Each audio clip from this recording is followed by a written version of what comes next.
Voltamos a apresentar Revista Justiça. Em Brasília são 8 horas e 38 minutos, você está em 104,7 FM e no Revista Justiça nós temos sempre os nossos debates a respeito de temas que atingem diretamente você, cidadão brasileiro. E hoje nós vamos falar sobre uma situação inédita.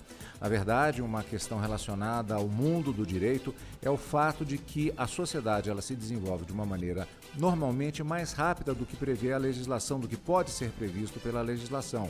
E isso tem sido muito mais intenso a partir do grande desenvolvimento da tecnologia, particularmente a partir do século XX, reforçando-se isso ainda mais durante esse século XXI. No caso, uma mãe norte-americana abriu uma ação judicial nos Estados Unidos contra uma startup de inteligência artificial, alegando que a interação do filho com o chatbot teria contribuído para a morte dele. Nós vamos repercutir o caso e saber, por exemplo, o que aconteceria no Brasil em casos similares a esse. O que diz a nossa legislação sobre o uso da inteligência artificial? Para isso, os nossos convidados de hoje. Estamos aqui com o advogado especialista em Direito à Criança e Adolescente, Dr. Maurício Albernaz, a advogada especialista em Direito Digital, membro do Grupo de Trabalho de Inteligência Artificial do Poder Judiciário no Conselho Nacional de Justiça, a doutora Laura Porto, e a psicóloga, mestre e doutora em Psicologia, doutora Cíntia Ciaralho. Eu agradeço a participação dos três aqui, particularmente na manhã de hoje, um dia que é meio atípico em Brasília, com muita chuva, de repente, depois de uma seca muito estendida, uma grande estiagem, e, ao mesmo tempo, uma movimentação diferenciada na capital federal por conta dessa expectativa dos feriados que existiam agora, com pontos facultativos, o que sempre é uma questão que reforça a importância, a boa vontade dos nossos convidados em estarem conosco aqui para falar a respeito desse tema. Bom, como nós dissemos, esse caso tem chamado bastante atenção. Eu ia até começar com a doutora psicóloga a respeito, já vou adiantando um tema, que é como se dá essa questão nesse impacto tecnológico da pessoa, pode acontecer inclusive com adultos, de chegar a ter um envolvimento com uma tecnologia a ponto daquilo afetá-la no sentido de interpretar aquilo como real. Ou a pergunta que pode ser feita, já vou adiantando, aquilo é real para a pessoa? Mas a gente volta já já. Porque antes eu gostaria de começar com o nosso convidado de hoje, que é da área do direito, o doutor... me atrapalhei aqui porque eu estou com um monte de dado, Maurício Albernaz, vou até separar um pouquinho mais aqui para a gente ficar mais com o texto aqui, que é claro que eu tenho um apoio, você que está ouvindo pela rádio, pode acompanhar pelo site do YouTube também e verá na imagem que eu tenho um computador aqui na minha frente, estamos falando de tecnologia e eu tenho a possibilidade de ter esses dados aqui, mas agora já fiz uma alteração, já fica mais em condições de acompanhar. Doutor Maurício Albernaz, peço desculpas pelo branco que me deu agora, mas a questão que importa é um caso inédito, não há uma jurisprudência, me parece ainda, no que se refere à inteligência artificial, até porque é uma tecnologia que se tornou muito popular de maneira muito recente. Muito obrigado mais uma vez e bom dia. Muito bom dia a todos os ouvintes da Rádio Justiça. É um prazer estar aqui desse debate tão recente, tão novo, né? E eu tenho certeza que ele vai trazer muitos esclarecimentos e, principalmente, trazer uma curiosidade positiva aos legisladores, né? E também à Justiça, que deverá possivelmente enfrentar situações... torço para que não igual dos Estados Unidos, mas umas situações em que haja prejuízo, né, ao desenvolvimento das crianças, dos adolescentes. Na verdade, isso já está acontecendo, tendo em vista vários especialistas dizerem o relacionamento das crianças e adolescentes com o mundo virtual, né, de forma geral. Doutora Laura, essa questão, como eu disse, aliás, nós praticamente começamos a ouvir falar em inteligência artificial há relativamente muito pouco tempo. E a necessidade de criação, inclusive, de um grupo de trabalho específico é justamente pela grande explosão que esse tipo de tecnologia especificamente tem, e é uma preocupação por parte do mundo do direito em relação às consequências que isso pode trazer. Bom dia a todos e a todas. Primeiro quero dizer que é uma honra estar aqui, uma alegria enorme. E ainda no feriado, que para nós não é feriado, né? A gente está todo dia trabalhando. Uma alegria enorme para falar de um tema tão atual e tão importante como esse. E, na verdade, ocorre que a inteligência artificial ela não é nova, de fato, né? O que está acontecendo é que nós, como pessoas comuns do povo, que não somos da tecnologia e não lidamos com a tecnologia diariamente, tivemos um acesso às tecnologias com a IA generativa. E essa IA generativa justamente que vem causando tantos problemas por termos hoje a possibilidade de conseguirmos conversar com a IA, de conseguirmos desenvolver essa IA para que ela seja de uma forma que se comunique com a nossa linguagem, a gente pode estruturar a forma como ela fala, e foi justamente o que aconteceu. Então, essas tecnologias e toda essa questão de desenvolvimento tecnológico, que inclusive teve um aumento muito grande, exponencial, com a própria pandemia, acho que todos notaram, né, que com a pandemia tivemos uma hiperdigitalização das nossas vidas, então surgem de fato novos contextos jurídicos, obviamente, né, porque nossa vida tem vários contextos, e assim o mundo jurídico tem que ir acompanhando, e justamente PL de inteligência artificial, discussão da inteligência artificial no Poder Judiciário, dentre muitos outros temas. É interessante essa colocação a respeito do fato de determinadas tecnologias, determinadas ferramentas terem uma existência prévia e que vão se desenvolvendo longe do grande público, e porque quando elas vêm já com uma certa consolidação do ponto de vista técnico, elas acabam gerando um grande impacto. A própria internet foi assim. Eu me lembro que uma vez, fazendo uma reportagem, no laboratório de um pesquisador da UNB, ele me mostrava algo bastante tosco, digamos assim, que era algumas linguagens diferentes ali no computador da época. E o que é isso? Esse é um sistema de comunicação que as universidades estão utilizando e que vem da tecnologia militar de comunicação. Era simplesmente a semente da internet. Pouco tempo depois, aquilo começou a se transformar no que é hoje. E é justamente esse gancho que eu gostaria de pegar com a doutora Cíntia, que é, como eu já adiantei a primeira pergunta que eu gostaria de fazer, a respeito dessa recepção do cérebro do indivíduo, porque é disso que estamos falando, e não apenas de grandes sistemas tecnológicos, mas esse impacto que a pessoa tem de conversar, eu conversando com o computador e ter a sensação de que eu converso com uma pessoa.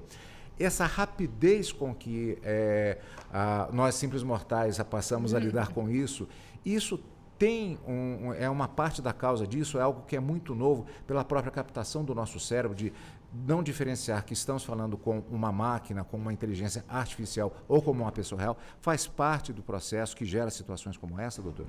Muito obrigado, bom dia. Bom dia, né? Um salve aí para todo mundo que está ouvindo a gente, né? Aproveitando essa oportunidade, né? Eu gosto primeiro sempre de destacar que quando acontecem fatos dessa natureza, há uma tendência a traduzir isso de uma maneira muito universal, como se fosse uma experiência única. Então, primeiro é importante dizer que essa experiência ela não é única, obviamente atravessada por questões que nós comungamos, né, que é o acesso com a internet, enfim, toda essa vida digital, mas isso é importante dizer.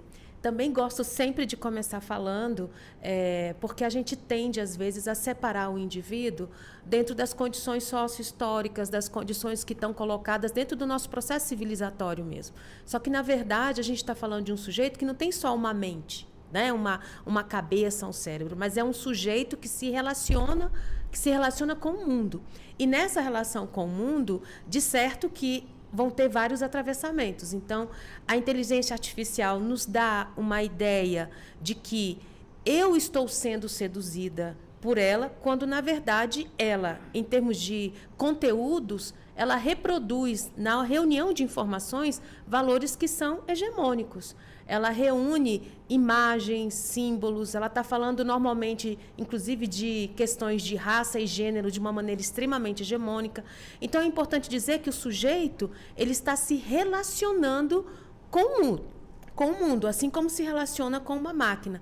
Então, não é uma questão que se restringe apenas a uma operação cognitiva, mas a gente precisa discutir também qual é a natureza do conteúdo que a inteligência artificial hoje reúne e agrega. Só para começar a nossa conversa. Isso é uma questão muito interessante, porque eu lembro de alguns debates também que era feita a colocação que gostamos de nos sentir como indivíduos. Achamos que somos unidades pensantes independentes, usando uma linguagem livre, claro, em relação ao que está no mundo, mas na verdade a forma como eu me visto, a forma como eu corto meu cabelo, a forma como eu falo, na verdade ela tem uma série de influências que nem sempre eu estou ciente a respeito delas.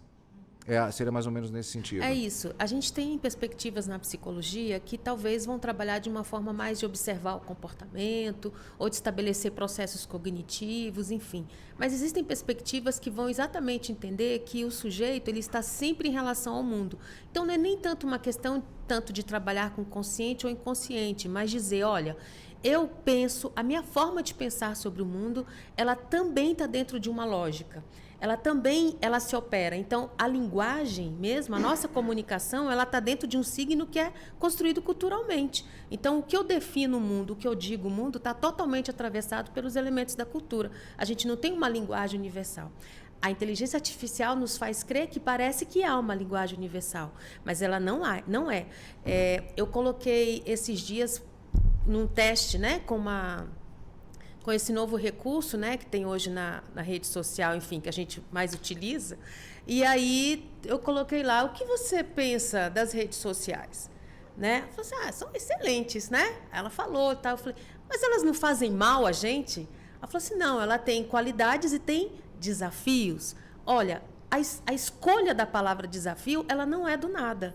Ela não vai colocar, tem defeitos, né? Ela não vai dar uma conotação de imediato. Então, a busca pelos conteúdos são conteúdos que já estão consolidados. E isso é que nos faz crer que parece que tudo que existe no mundo está ali. Não, o que está no mundo é aquilo que é hegemônico, é aquilo que tem... A gente tem dificuldade hoje quando fala de engajamento, né? A gente sabe que as pessoas brancas, quando elas aparecem, elas promovem muito maior engajamento numa rede social do que as pessoas negras. Agora, se as pessoas negras aparecem em contexto que reificam os estereótipos em cima delas, aí elas passam a ter engajamento, mas um engajamento no sentido muito negativo. Então, a gente está falando de um sujeito que está se relacionando com uma máquina, mas é uma máquina que ela também faz recortes de conteúdo. Ela também está atravessada por elementos que são culturais, econômicos, de classe, de gênero. Então, é muito importante pensar no sujeito nessa perspectiva muito mais plural do que pensar também o sujeito como uma máquina que simplesmente opera cognitivamente. Ele é afeto e ele se entrega nessa relação, porque ele se entrega em qualquer relação. Ainda mais uma que eu posso editar o que eu penso, onde eu posso, inclusive, direcionar o que eu quero ouvir.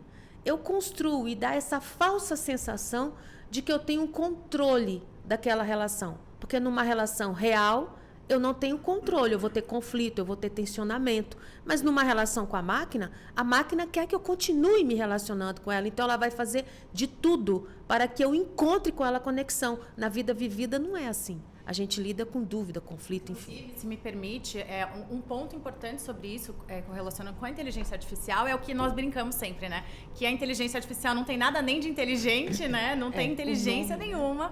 É simplesmente uma programação que uma pessoa teve que colocar ali e que essa programação muitas vezes não, 100% das vezes ela vai com muitos conceitos do próprio programador. Por isso que hoje nós falamos muito dessa responsabilidade das tecnologias e de algoritmos frente a, por exemplo, os vieses. Então, os vieses que uma pessoa possa ter, preconceitos instalados ou conceitos de mundo que aquela bolha que aquela pessoa viveu, eles certamente estarão inseridos nesse algoritmo que será produzido por ele e que por muitas vezes a pessoa nem percebe que ela tem um viés específico, porque ela foi criada numa cultura específica. Então, acaba que a internet, de modo geral, ela acaba criando uma certa bolha não, totalmente uma bolha. Então, nós ficamos envolvidos na bolha justamente do que a gente costuma consumir, ouvir, nos relacionar, e aí ficamos de fato nessa bolha. Então, quanto isso interfere no livre desenvolvimento de uma personalidade, numa opinião política, a gente acaba, por exemplo, com as redes sociais,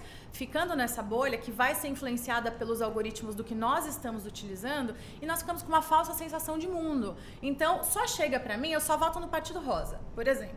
Só vai chegar pra mim informações contra o Partido Azul a favor do Partido Rosa. Eu fico com uma falsa sensação de mundo de que todo mundo está pensando que nem eu. Então, quando chega uma informação do Partido Azul boa, às vezes, ou real, não, isso aqui é fake news, ou isso aqui não tem como isso ser. Por quê? Porque nós estamos inseridos nessa bolha algorítmica que vai ficar influenciando a gente com o que a gente está ali consumindo e com o que eles querem que a gente consuma. E a gente não pode esquecer que por trás de inteligência artificial, que hoje, sem dúvida, a internet ela trouxe uma esfera pública de Habermas aqui, né, diferenciada realmente. Hoje eu entendo que as redes sociais fazem parte de uma esfera pública importante, sim, que tem que ter muita democracia ali dentro. Nós ficamos justamente com essa falsa sensação e influenciados de fato, né? Então a gente tem que tomar muito cuidado porque, como eu estava dizendo, por trás disso tudo tem empresas. Então a gente tem que lembrar que parece uma coisa universal, uma coisa cultural, social, mas no fundo são empresas que estão fazendo aquilo, né? E que têm interesses econômicos. Então tudo isso tem que ser lembrado no momento de ter uma discussão sobre esse tema. Quando se fala de esfera pública e se cita Habermas particularmente, eu me lembro daquele conceito que ele coloca a respeito da sinceridade como sendo um elemento de mundo público. E eu fico pensando, como é que a gente fala isso numa época, quer dizer, como tratar disso numa época de deepfake, fake news em um mundo falsificado. Justamente, um elemento de que eu acho que dá um debate totalmente com certeza. à parte que a gente pode fazer também. Vamos voltar nessas questões ainda, mas antes eu gostaria de perguntar para o Dr. Maurício a respeito de uma analogia que acho que podemos fazer de situações que já têm acontecido em relação ao impacto tecnológico, particularmente da internet. Por exemplo, caso que repercutiu, vamos lá para as redes sociais, da mãe, por exemplo, que resolveu retirar a filha das redes sociais justamente pelos prejuízos que ela entendia que estavam acontecendo. Uma menina extremamente popular no contexto dela, e isso rendeu um debate também muito grande sobre essa realidade da tecnologia. Só que aí a gente se depara com a seguinte situação. Como foi dito no início do programa, parece que nós temos um vácuo em relação à aplicação ou entendimento correto das tecnologias e suas consequências. No caso das crianças e adolescentes, como é que fica essa questão? Um pai ele pode fazer esse tipo de situação, esse tipo de atitude, tirar a criança ou adolescente, tirar o celular dela? O que é que a legislação atualmente diz a respeito dessas situações?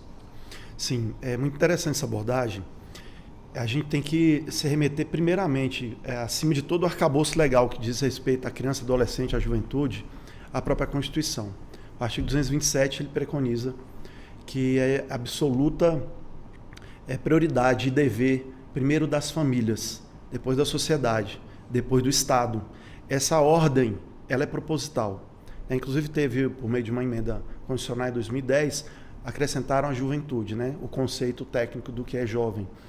Então, a família, eu entendo dessa forma, do ponto de vista jurídico, né, pela inteligência do que a Constituição diz, pela inteligência do Estatuto da Criança e do Adolescente, que, de fato, a família é o primeiro responsável, não é o Estado. Então, nós vivemos, eu queria, inclusive, esticar essa interpretação ao momento presente em que se debate, que o Estado debate, a sociedade debate, inúmeras situações onde, de uma forma talvez velada, estamos discutindo a interferência do Estado na vida privada.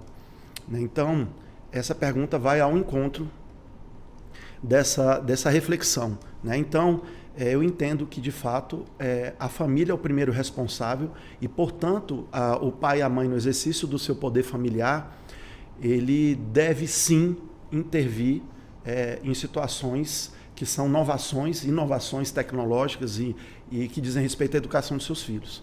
Então, eu acho acertado, tanto do ponto de vista jurídico, quanto também do ponto de vista da psicologia. Tá? Me perdoa a colega adentrando, né, na sua seara de conhecimento, mas onde os pais têm, sim, essa prerrogativa de interferir segundo as suas crenças, né, segundo a sua cultura, segundo as suas crenças, para evitar que os seus filhos possam estarem sujeitos a situações que possam ser prejudiciais. A primeira percepção de que esse jovem, essa criança, esse adolescente está disponível a alguns perigos da internet ou do convívio das redes sociais, ele é percebido dentro de casa. Então, o dia a dia, a rotina, é que vai dizer para essa família, né, desde que essa família tenha esse empenho com seus filhos naturalmente, o que fazer em relação à educação dos filhos. Doutor Maurício, eu vou continuar com essa mesma questão, ainda da sua resposta, vou interrompê-lo agora apenas porque eu tenho uma questão do ponto de vista tecnológico e também de comunicação, que é o meu horário, o relógio ali está me cobrando o dia de amanhã. Na verdade, o dia de amanhã não, o presente agora, porque eu tenho que chamar o intervalo. Vamos para o nosso prefixo, inclusive, que nós temos que passar agora, para a continuidade daqui a pouquinho com o nosso debate de hoje aqui na Rádio Justiça, onde você sintoniza os seus direitos.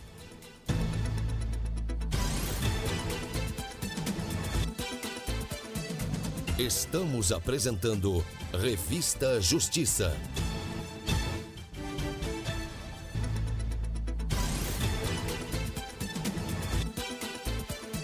Voltamos a apresentar Revista Justiça. Você, amigo da Rádio Justiça, já sabe, o Revista Justiça, ele percorre todas as suas manhãs com notícias do Poder Judiciário, entrevistas e debates sobre questões que podem incidir diretamente na vida do cidadão brasileiro. Agora em Brasília são 9h03. Revista Justiça. Debate. Lembrando que nós estamos no nosso debate de hoje falando como gancho principal a questão da notícia a respeito de processo nos Estados Unidos de uma mãe norte-americana que está responsabilizando o Google e uma empresa de chatbot, melhor dizendo, sobre a utilização de tecnologia de inteligência artificial que teria levado, segundo as notícias, à morte do filho dessa mãe norte-americana. E a partir daí nós estamos fazendo o nosso debate de hoje, que no final do primeiro bloco estava envolvendo a questão da legislação brasileira sobre situações que envolvem tecnologia. E eu perguntava exatamente ao Dr. Maurício Albernaz, advogado especialista em direito à criança e adolescente, como é que fica a previsão, como está a previsão legal atualmente com relação a essa questão do uso da tecnologia no ambiente doméstico. Então o doutor já falava, inclusive, na defesa do pátrio poder, do poder dos pais, no sentido de acompanhar a utilização dessa tecnologia em diversos aspectos. Existe esse caso específico sobre o qual estamos falando, mas há outras situações que têm sido noticiadas. Por exemplo, é sabido que as crianças estão com um risco elevado relacionado ao contato de pessoas ligadas às chamadas redes de pedofilia, sobre o qual se fala bastante, mas as informações, às vezes, elas nos chegam de maneira bastante truncada. E há justamente uma preocupação muito grande com relação a isso. O que é que diz a legislação atualmente em situação como essa? Citei até o caso da criança nas redes sociais especificamente. Mas nessas situações de pedofilia, todas essas possíveis ameaças, o que é que diz a legislação? Bom, a legislação pátria é a Constituição que diz que é absoluta prioridade a proteção da criança por parte da família, da sociedade e do Estado. O Estatuto também da criança e adolescente, ele também diz que é direito da criança, ela tem direito à vida. Então, a partir dessa premissa do direito à vida, abre inúmeras vertentes, não só de possibilidade de criação legislativa, mas também de interpretação do judiciário quando essas demandas judiciais chegam ao conhecimento judiciário. Uma legislação específica não existe, o que nós temos de mais atual é a LGPD. E a LGPD ela garante a questão da privacidade, mas a questão está muito mais ligada à atuação do tratamento de dados das empresas, né, das instituições, dos órgãos governamentais, do que propriamente dito um ambiente residencial, né? Ou seja, por exemplo, vou dar como exemplo, crianças e adolescentes têm acesso a jogos online. E os jogos online, praticamente todos têm chat. Então, aí é um canal aberto, né, de acesso a pessoas mal intencionadas, pedófilos ou redes nacionais e internacionais de pedofilia que acessam esse jovem por meio desse ambiente atrativo, né? Então, penso eu que, inclusive, isso tem tido de algumas bancadas do Congresso, da Câmara quanto do Senado, né, voltados à proteção da família ou ligados à igreja de uma forma geral, projetos de lei que venha ao encontro dessa situação. Agora, a legislação específica ela não existe.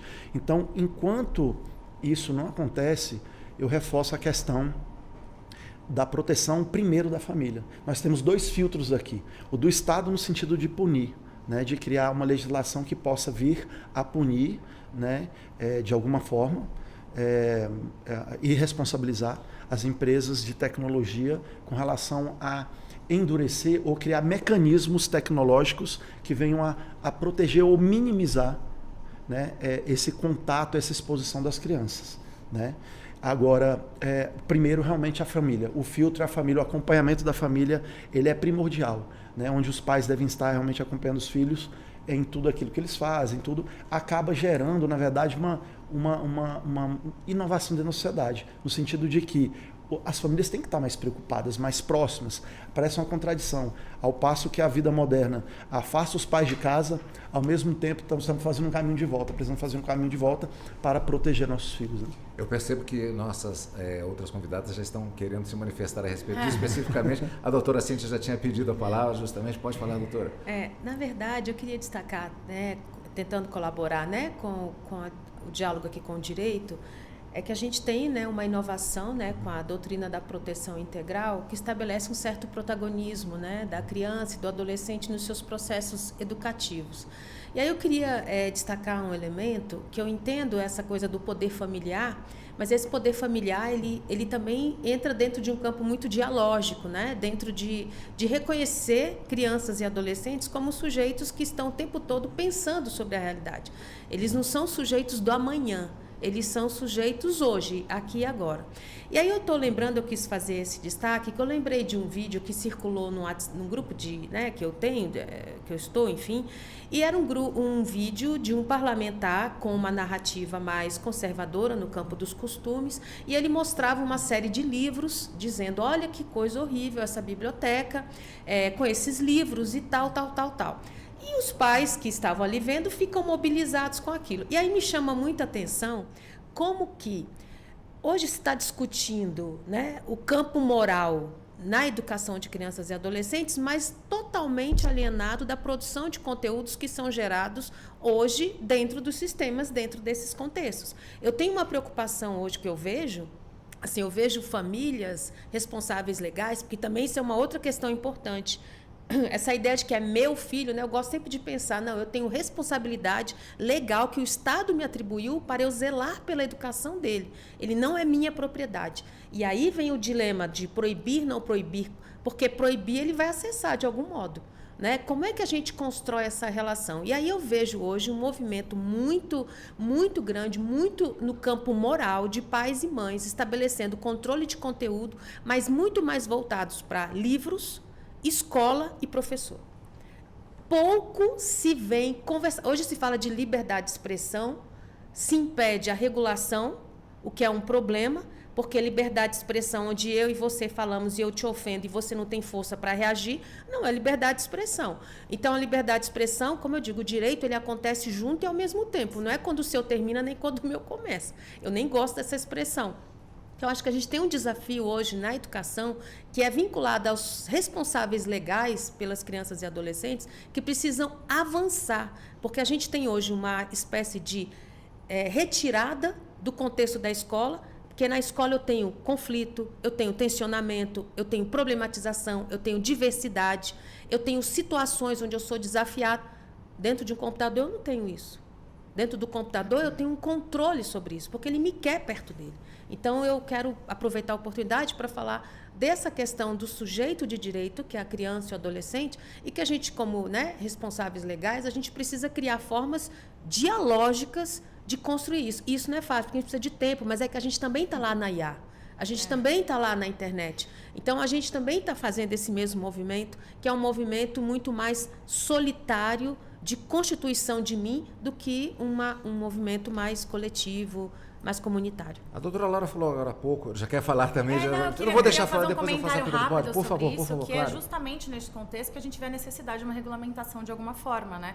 Justamente das plataformas, por essas crianças e adolescentes estarem tão inseridas 24 horas nisso, né? Eu sempre pergunto para quem tem filho, menores, se esses filhos têm celulares. Normalmente 99,9% diz que sim. Se tem acesso à internet, também dizem que sim. Aí a pergunta que fica é, essas crianças passam mais tempo em longas conversas com os pais, desenvolvendo personalidade e raciocínio, ou dentro do aparelho vendo sabe-se lá o quê? Então, não tem como dizer que esse tempo que essa criança e adolescente passa com o celular na mão não influencia o desenvolvimento da personalidade dessa criança. Por isso que é importante que tenham, inclusive, políticas públicas. Inclusive, o Senado Federal, o presidente Rodrigo Pacheco, o senador Rodrigo Pacheco, ele criou uma comissão de juristas para a atualização do Código Civil. Eu tive a honra imensa de ser incluída nessa comissão. Eu fui relatora de um livro novo de direito digital que está hoje lá nas mãos, né, do senador Rodrigo Pacheco. O presidente, inclusive, foi o ministro Salomão, o presidente da comissão. E criamos um livro inteiro de direito digital e que tem um capítulo específico de crianças e adolescentes. Então, nós trouxemos diversos pontos justamente pensando nisso, como impacta o desenvolvimento da personalidade, como as empresas estão envolvidas e elas têm que criar mecanismos para isso. Então, não é só a inteligência artificial, que é o ponto principal da nossa discussão hoje, óbvio, porque ela influencia muito, você tem esse aspecto de trocar uma conversa, né, que parece muito real, mas diversos outros mecanismos que estão incluídos em diversas plataformas que precisam ser regulamentados. Por exemplo, esses jogos. Por exemplo, dentro dos jogos, você ter acesso a essas conversas, você ter acesso a chatbox, a lugares que você coloca dinheiro e fica comprando, o quanto essa criança fica sendo influenciada a comprar roupinha do joguinho. Enfim, são diversos pontos que são trazidos, inclusive, nessa regulamentação, que tem que ter uma regulamentação, né? Acho que nesse ponto a gente já entendeu que precisamos de tempo para desenvolver raciocínios, ao mesmo tempo que já está acontecendo, a gente precisa trazer alguma resposta para esse mundo digital. Eu chamo a atenção justamente quando a doutora falou a respeito da questão dos algoritmos que levam justamente à confirmação de determinado viés que o indivíduo tem por meio da tecnologia. Eu reparei justamente a respeito do debate que normalmente acontece e que são colocados argumentos que normalmente eles são um pouquinho pré-fabricados. Estamos trabalhando em conceitos, então o que é liberdade de expressão para um, na verdade é ditadura para outro e por aí vai. Essa questão, esse momento que vivemos de uma polarização, ele não dificulta o debate na sociedade em geral e também especificamente na questão educacional e aqui em relação à questão das tecnologias e como ela atinge crianças e adolescentes, porque de acordo com o ponto de vista e com o viés que me é confirmado pela própria tecnologia, eu posso ter pontos de vista totalmente diferentes. Já vou estendendo a pergunta.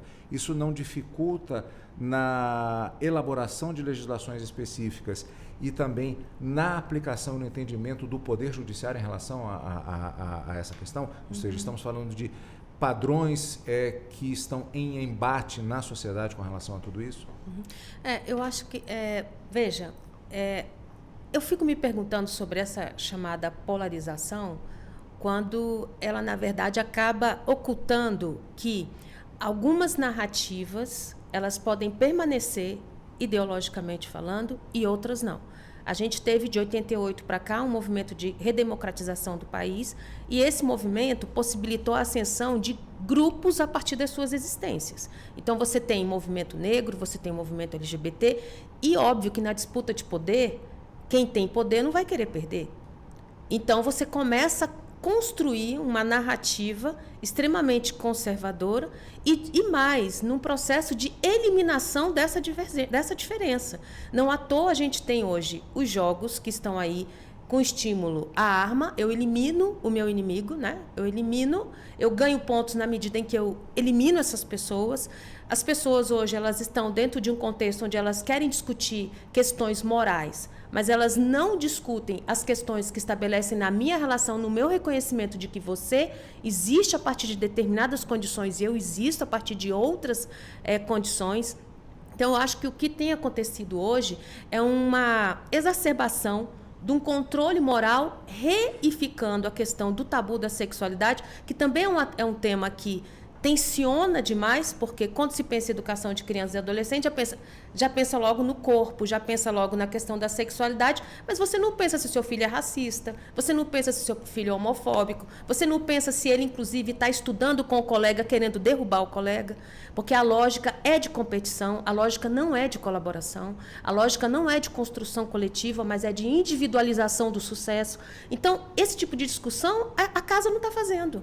Mas a casa está fazendo o quê? Quando essa discussão ela aparece no campo educativo, comunitário, coletivo, aí você bloca, aí você diz que o professor é ideológico. Mas manter aspectos da branquitude, da heteronormatividade, isso não é ideológico. Mas a o ideológico inteligência é tudo artificial que ela não rompe. reforça justamente nessa interação? Ela não permite essa divergência. Ela vai colocar, o que eu vejo é que ela vai escrevendo e vai dialogando com você a partir de conteúdos que já estão dados e muito utilizando essa coisa da minha bolha. Ora, se a palavra desafios, quando eu comentei o evento agora, né, eu uso muito a palavra desafios. Muito. Eu não gosto de usar defeito, não virtude. Eu não gosto, eu sempre uso. Eu falei, olha que danada, ela usou a palavra que eu costumo usar. Porque quando ela usa essa palavra, ela se conecta com tudo aquilo que eu já escrevo, com tudo aquilo que eu produzo. Então, ela vai encontrando jeitos e formas de me atrair. Então, não é difícil eu me sentir seduzida pela inteligência artificial na medida em que ela é meu espelho. Né? E meu espelho é perfeito, não é isso? A gente não ama aquilo que é o nosso espelho. Então, nesse processo, a gente vai sendo seduzido. Então, me apaixonar, por exemplo, por uma IA é uma paixão por mim mesma. E uma paixão por mim mesma desde que não haja o contraditório de quem eu sou. Sim. Desde que não haja uma negação de quem eu sou. Então, a gente está lidando... a minha grande preocupação hoje, assim, que eu vejo, são essas narrativas que não permitem o diálogo, que não permitem a conversa, que não permitem... A gente está trabalhando muito na lógica da proibição. Não é simples lidar, tá? Sua pergunta não é uma pergunta simples de responder, porque essa ação educativa com crianças e adolescentes, ela precisa ser customizada. Com determinado grupo ou com determinada pessoa, é uma estratégia. Com uma outra pessoa é uma outra estratégia, mas eu preciso construir essa estratégia com a pessoa.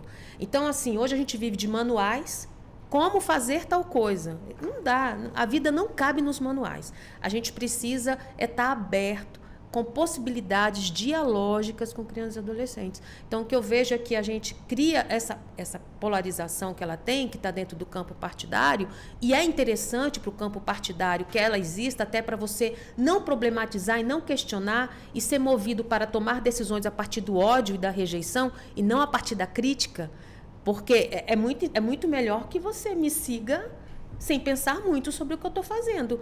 É só eu criar um inimigo. Eu crio um inimigo e esse inimigo precisa ser eliminado. Então, na minha relação com a máquina, existe um inimigo que ele não está ali na máquina.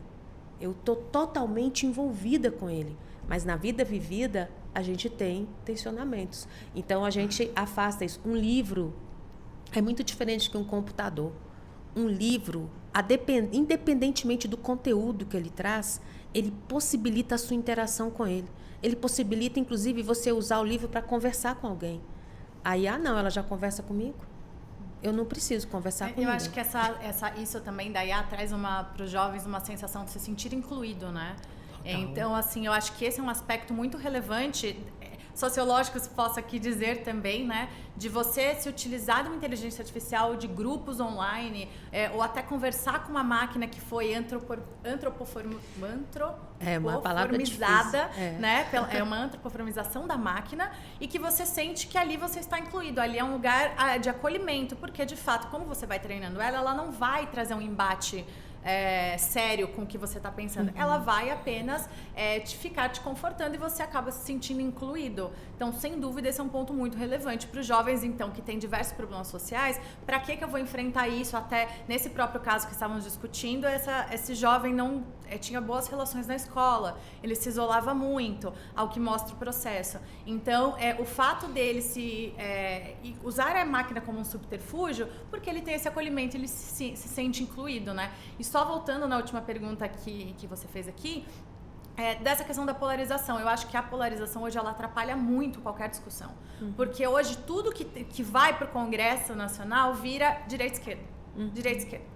E assim, tem pontos da sociedade eu diria 100% deles, que não estamos falando de direitos esquerdos, estamos falando de pessoas, estamos falando de seres humanos, estamos falando do desenvolvimento da sociedade. O próprio que ficou nominado, né, intitulado como pele das fake news, ele traz, né, está ali discutindo milhões de artigos super relevantes para a responsabilização das plataformas, nesse sentido de não a responsabilidade civil, mas de desenvolver sistemas internos para se preocupar justamente com esse tipo de desenvolvimento que essas empresas possam ter. Aí tem um único artigo que fala, de fato, né, ali, das fake news, e aí o projeto inteiro cai por terra porque vem a polarização. Então, assim, sem dúvida eu vejo hoje essa polarização extrema, né, tanto direito como esquerda, eu digo que tudo que é muito extremo, né, gera uma discussão para o social, para a gente desenvolver leis que são super relevantes para a sociedade como um todo. Essa reflexão é maravilhosa, trazida pela doutora, e também a doutora Laura e a doutora Cíntia. Penso assim, até fazendo um ajuste, tá, doutora?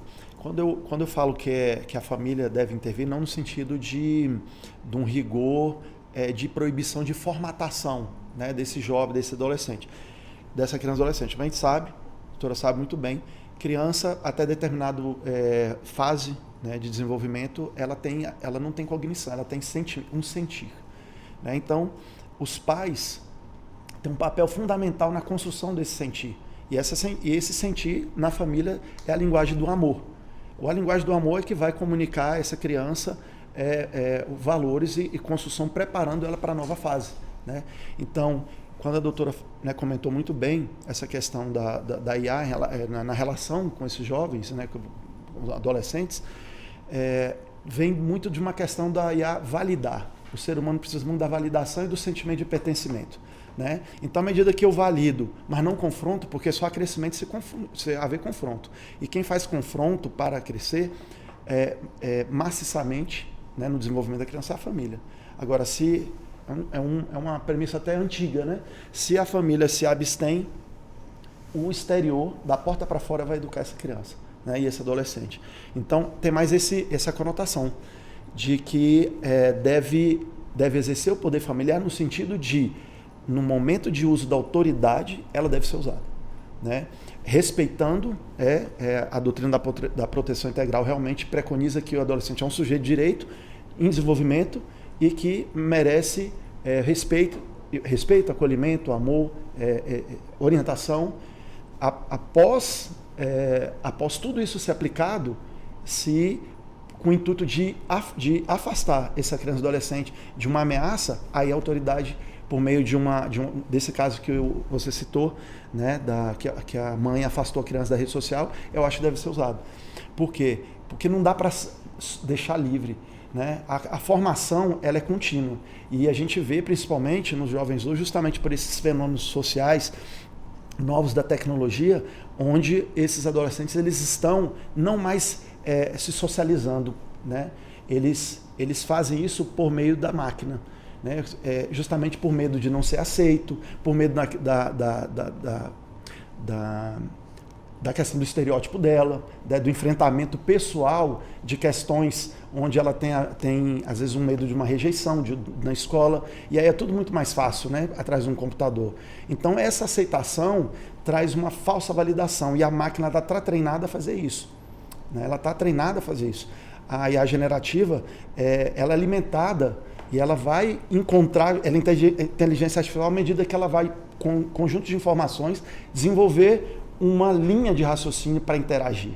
Né? Então, se é alimentado essa IA somente na questão da validação e nunca vai ser confrontado o indivíduo que está interagindo com ela, não vai haver esse crescimento, não vai haver uma conscientização.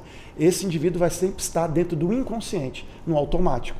Ele não vai estar exercendo uma consciência real da relação dele com o mundo. Então, vejo também, até contribuindo com o que já foi dito aqui, nesse sentido. Doutora Laura, o Conselho Nacional de Justiça ele acompanha, inclusive, a formatação das jurisprudências que são feitas, o entendimento dos juízes e, como falamos logo no início do programa, a respeito de uma lacuna legislativa que existe com relação a isso. Existe um retrato possível de se fazer de como está se lidando com isso no dia a dia?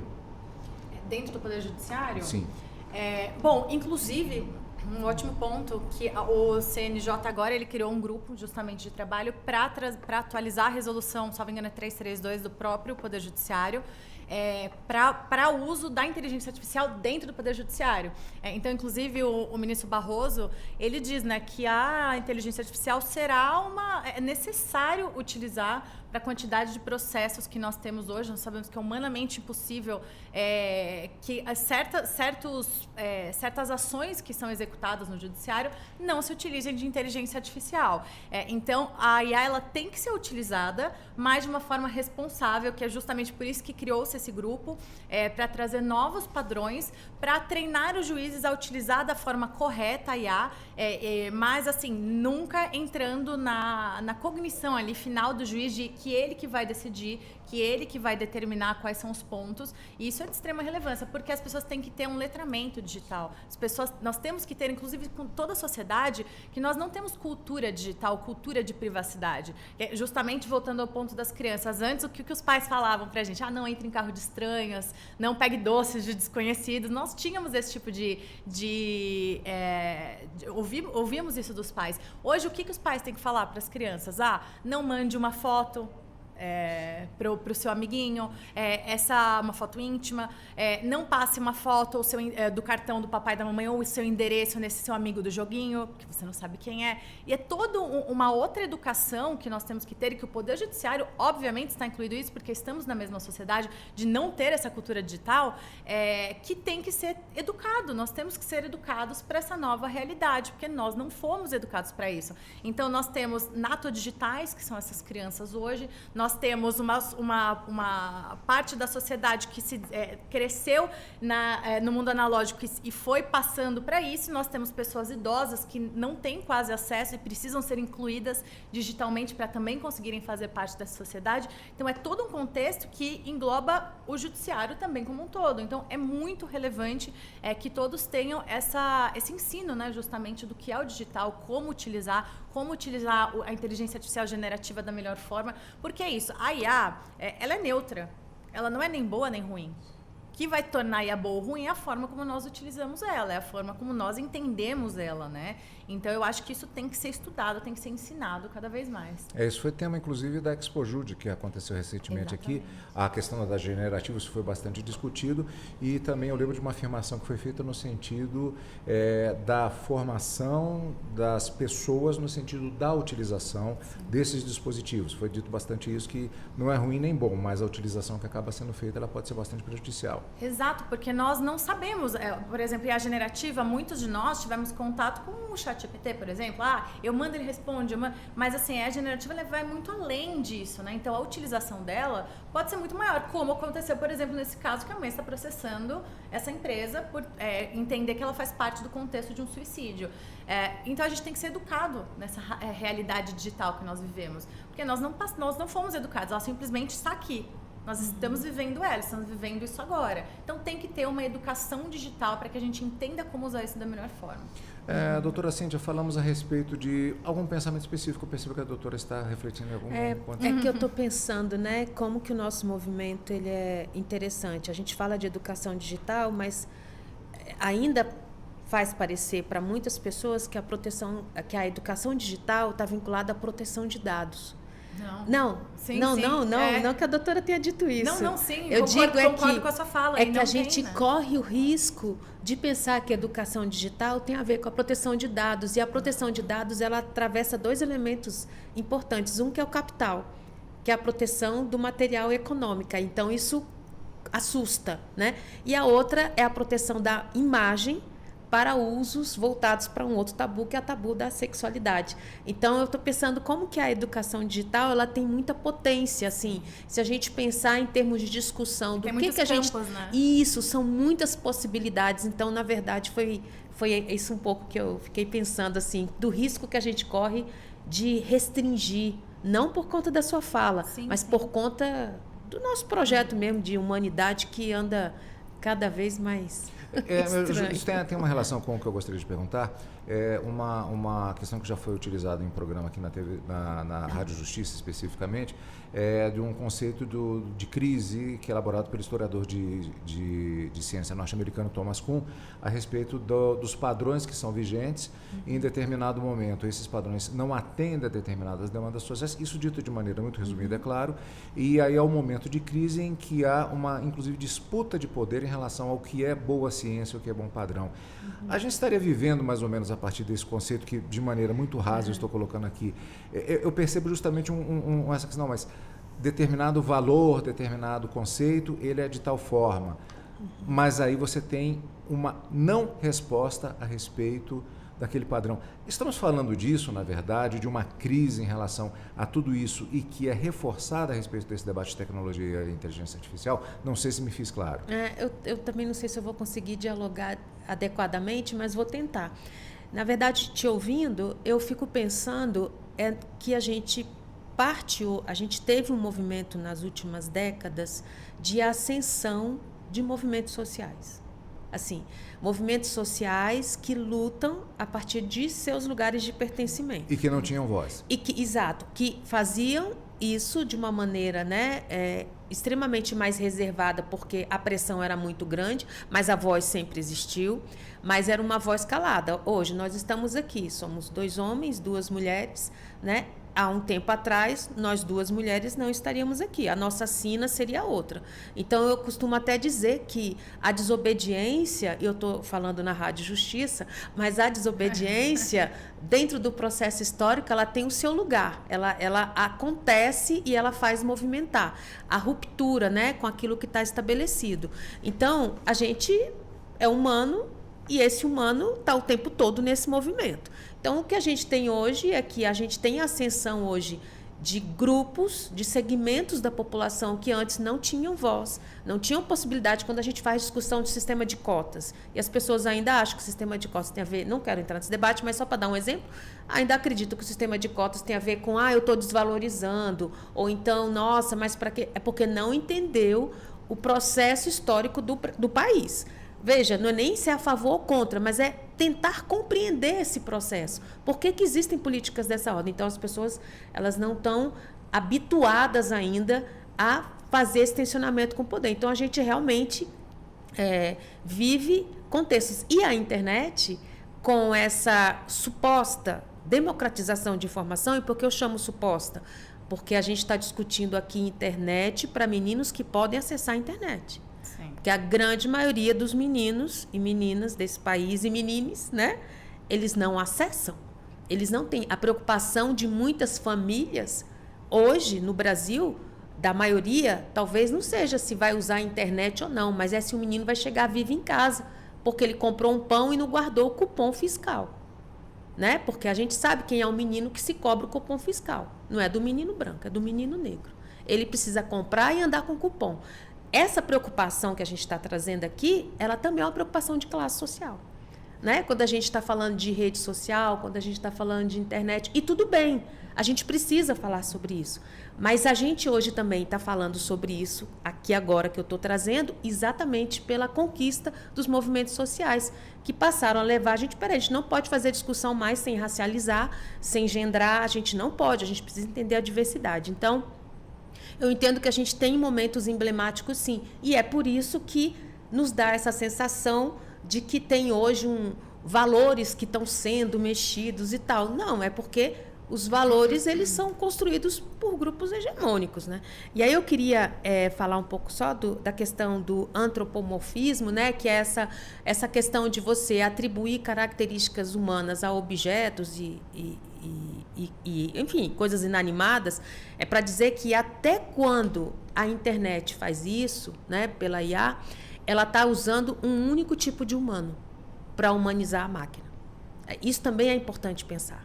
Então, a gente está falando que está virando humano, mas quem é que a gente está chamando de humano? Que humano é esse? Então, a máquina ela também tem uma inteligência forjada pelo humano, de dizer quem é humano e quem não é humano. Então, isso também é um elemento importante que eu queria destacar. Não sei se eu poderia falar muito rapidamente da questão do suicídio. Sim, podemos. Que na verdade faz parte, inclusive, do foco do caso. Então, só queria aproveitar, porque eu sei que o tempo também já está indo, e a mobilização vem de uma notícia, né? E essa notícia ela tem reverberação porque houve um suicídio. E eu acho que é muito importante a gente aproveitar esse momento para pensar que o desejo, né, da morte, ela também traduz um desejo de vida, né, de uma outra vida. Então, se eu tenho uma máquina que está me apontando caminhos, né, de vida, está me trazendo âncoras possíveis para estar aqui, a minha relação com essa máquina vai ser muito mais intensa do que a minha relação com o mundo vivido, que, na verdade, retira as âncoras possíveis para eu estar aqui. Então, assim, é importante a gente pegar situações como essa e a gente tomar o cuidado, como eu disse lá no início da minha fala, né, da minha conversa aqui do diálogo, de que a gente não dá para universalizar, não dá para dizer que efetivamente houve um autoextermínio por conta da máquina, mas a gente pode dizer que a máquina e tudo que é produzido a partir dela tem um impacto direto na formação de quem eu sou, na formação da minha singularidade, na formação dos meus afetos. Então, nesse sentido, a gente fala de responsabilização, né? Há um tempo atrás, eu não sei, tem aquela rede, o próprio Instagram, uma época atrás, retirou o número de curtidas e retirou os filtros. São estratégias que eu não sei se hoje são aplicadas, me parece que não, mas são estratégias possíveis da gente regular, porque o proibir, volto a dizer, não é um verbo que necessariamente potencializa a vida. A gente precisa tá dada a situação. Como é que a gente constrói? Se eu regulo filtros, eu já vou dizer o quê? Quem é você realmente? Eu regulei filtros. Eu não estou criando uma imagem onde eu vou projetar e pensar que bom que seria se eu fosse igual essa pessoa que eu estou vendo aqui na rede social. Poxa, fulano tem muitas curtidas. Fulano tem muitas curtidas, mas por que ele tem muitas curtidas? Eu não problematizo isso. Eu passo a dizer que eu não tenho muitas curtidas porque eu não tenho condições de ter muitas curtidas. Então, a gente precisa, na verdade, ver o que está dado e como que nós podemos estabelecer um mínimo de controle, não do humano, mas o controle da máquina. Eu estou lembrando de Blade Runner, desse filme, né? Onde a gente tinha o medo do robô que era humanizado. Só que a gente hoje vê que esse robô, ele não é humanizado porque tem 2 braços, 2 pernas, um corpo, né? Ou uma cara, um corpo parecido, né? Com aquele corpo tradicional que a biologia diz que é ser humano, né? Mas é uma máquina que ela está aqui. Ela está num pequeno objeto. Tem ali tudo de humanidade, mas uma humanidade recortada a partir de uma narrativas hegemônicas. Cito um outro filme, inclusive, que no caso do Blade Runner, eu gosto dessas citações relativas à mídia porque elas projetam imagens. No caso do Blade Runner, é justamente os replicantes têm a imagem corporal de um ser humano.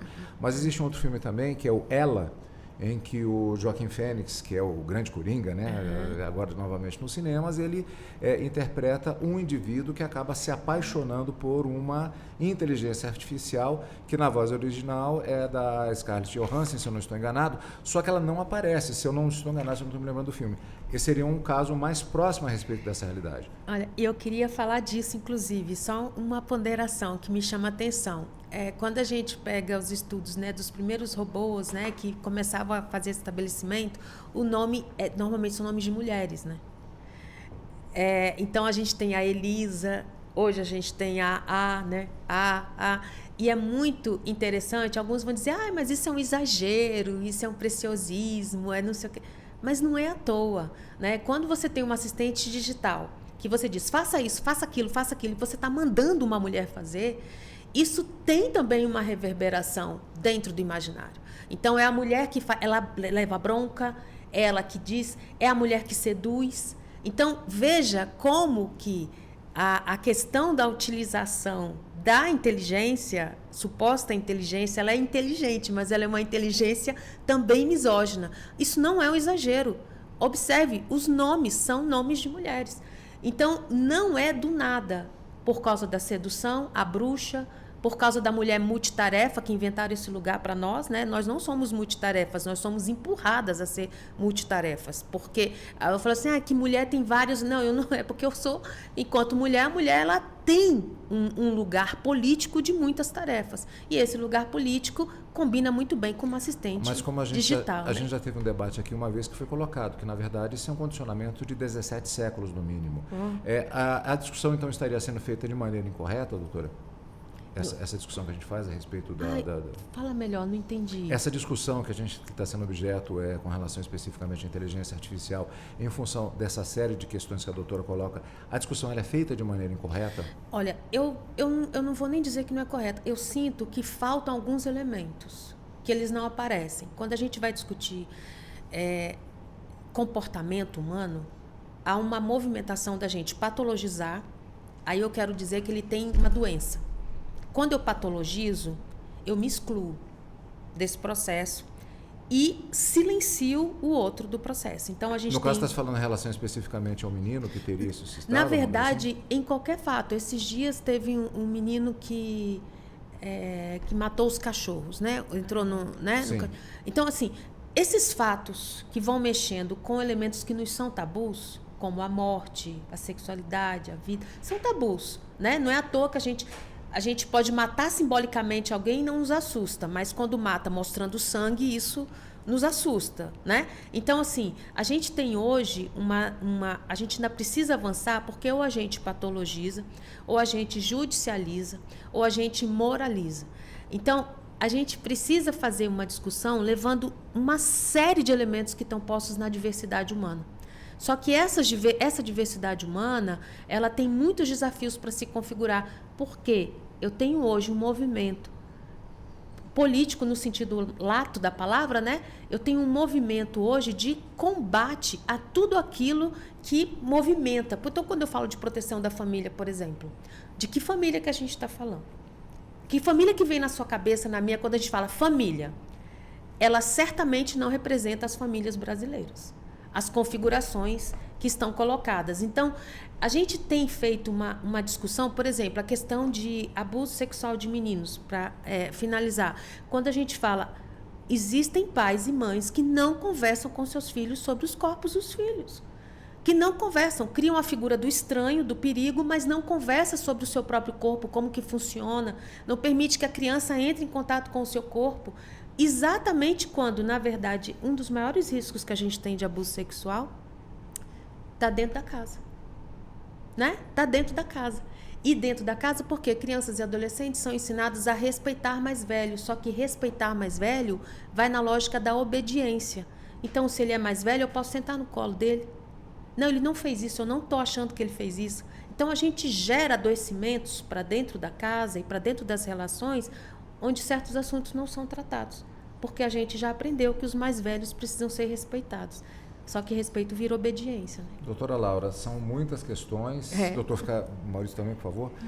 São muitas questões e isso, no final das contas, vai acabar caindo no colo do legislador e do Poder Judiciário também. Então, são muitas questões que são relevantes. Como fica? Como podemos falar a respeito disso? É complicado, né? Sem dúvida. Eu acho que todas as relações que a gente entra num ponto social, né? Entra num ponto das famílias, entra num ponto de desenvolver personalidade de crianças e adolescentes, é sempre muito complicado, né? Ainda mais porque esses diversos casos chegam no Poder Judiciário. Eles têm que julgar de alguma forma. E eles também vão julgar de acordo com as próprias convicções, né? Então, assim, isso também é um ponto que faz parte da sociedade. Estamos dentro dessa sociedade, ela precisa se desenvolver da melhor forma. Não, de fato, não é nada complicado. E aí, voltando até aquela questão de esfera pública, de Habermas, que nós tínhamos falado, até alguns pontos que a doutora trouxe, de muitas pessoas hoje terem vozes porque estão dentro da internet. A internet propicia um espaço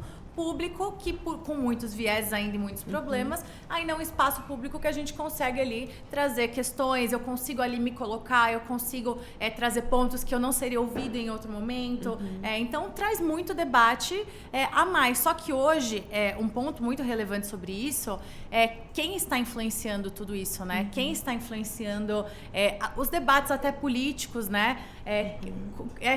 Porque ele comentou sobre a questão de trazer a verdade de fato, né, de Habermas, e aí tem um livro muito bom do Byung-Chul Han que chama Infocracia, que ele fala de toda essa questão de quanto mudou a esfera pública, quanto mudou o debate público e o quanto, inclusive, ele fala da racionalidade digital que nós temos hoje, o quanto essa questão de trazer a verdade hoje, quem que tem uma voz forte nas redes sociais? São influenciadores. Inclusive, o Infocracia foi citado aqui em uma entrevista na semana passada.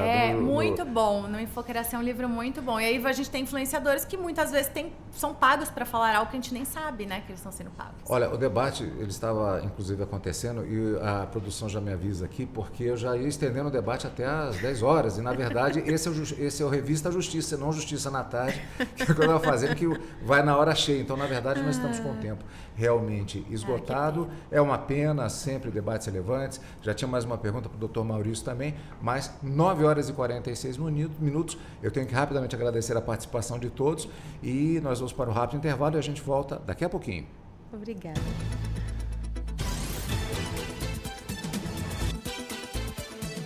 Estamos apresentando Revista Justiça.